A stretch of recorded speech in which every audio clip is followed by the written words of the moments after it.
مقصد ہے الذی خلق الموت والحیات لیبلوکم ایکم احسن عملا. اس نے موت اور حیات اس لیے پیدا کی ہے تاکہ پتہ چلے تم میں اچھے عمل کون کرتا ہے. تم کس قدر زیادہ اپنے رب کی عبادت کرتے ہو، کس قدر زیادہ حسن اخلاق کا مظاہرہ کرتے ہو، کس قدر زیادہ لوگوں کی خدمت کرتے ہو، کس قدر زیادہ تم دین کی تبلیغ میں، اشاعت میں، ابلاغ میں، ترویج میں کردار ادا کرتے. با مقصد تمہیں بنایا، با مقصد. اچھا ترین عمل تم میں سے کون کرتا ہے؟ اس لیے موت اور حیات پیدا کی تھی کہ تم نے ستھرے سے ستھرے اعمال، بہتر سے بہتر کردار، اعلیٰ سے اعلیٰ تمہارا انداز زندگی. دیکھیں، ہم نے لوگوں کے ساتھ مل کے رہنا ہوتا ہے، بہت ساری چیزیں ایسی ہوتی ہیں کہ جو تکلیف کا سامان بنتی ہیں.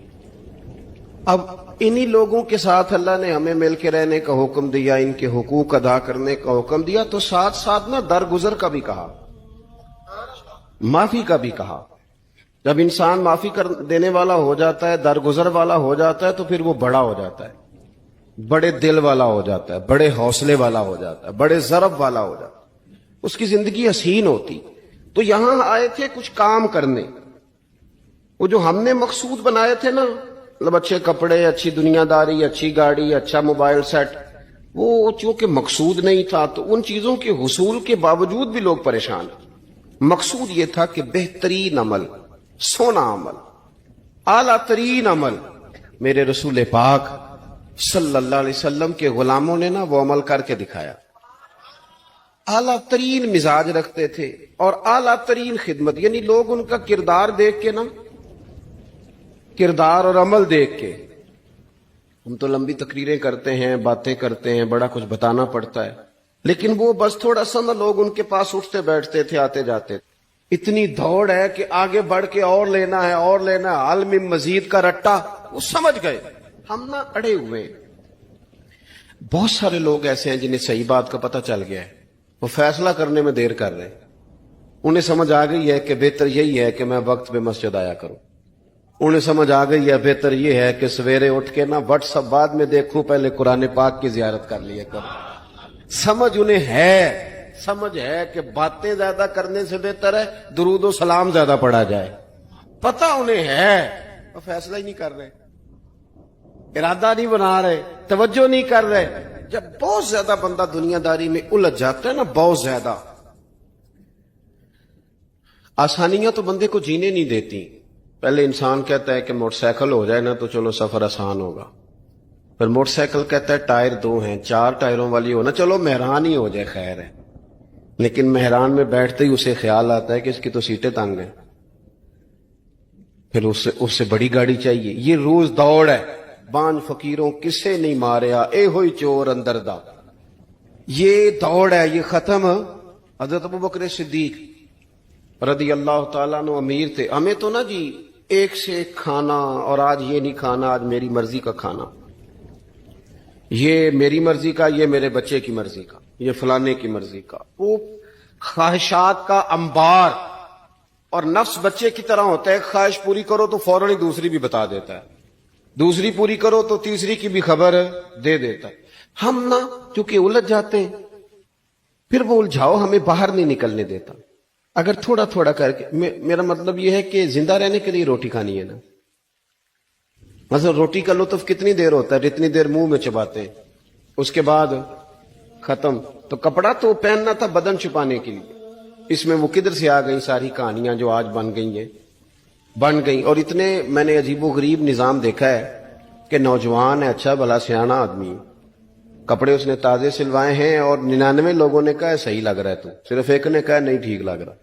وہ پریشان ہو جاتا ہے، کہتا ہے اس کا کچھ کروں. کیوں؟ اس لیے کہ یہی سارا مقصود سمجھ لیا ہے، کپڑے پہننا، اسی میں الجھ جانا. میں اکثر دوستوں سے کہتا ہوں، میں خود کسی دوسرے کی بات نہیں کرتا، بہت زیادہ عمر نہیں میری، میں خود جایا کرتا تھا. شادی کوئی آ گئی تو 2-3 دن پہلے ابا جی کہتے تھے پرانے جوتے کچھ گنڈوا لا، کچھ پالش کرا لا، توڑے میں ڈال کے جانا موچی کے پاس، اس نے کچھ سیٹ کر دینے. اب کہاں رہ گیا جی یہ کام؟ چھٹی نہیں ہو گئی. اب کون سا ایسا سلسلہ ہے؟ وہ جو